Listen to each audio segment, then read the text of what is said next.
Ha.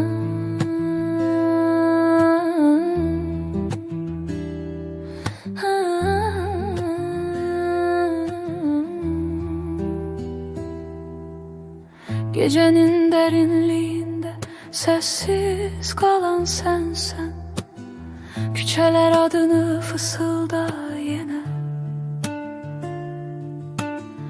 Bir mahnı çalar yadına düşerem, sen gülersen ben yanaram içimde. Bir toxunuşun qalıb əllərimdə, bir bakışın hele derin içimde. hər şeydə biraz sən varsan, bir qoxuda, bir baxışda bir an. Unut dedim ama olmur inan, çünkü her şeydə biraz sən varsan, her şeydə biraz sən varsan. Səsin dolaşır bu otaqlarda, qapımı çalsan baxmazdım arxama, çünkü hələ də sənsən yarımda. Aynada baxıram gözlərində sən,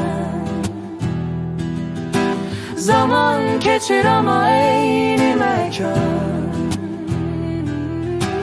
Sözler bitir ama susmur ürək, adını çekir her seher her akşam. Görsem seni gülerdim mi yine,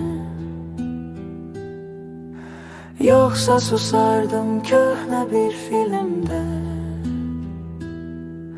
Ne farkı var her sahnede varsan, sen gitmişsen ama kalmışsan mende.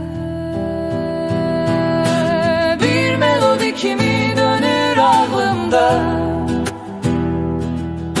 seni unutsam da her adımda.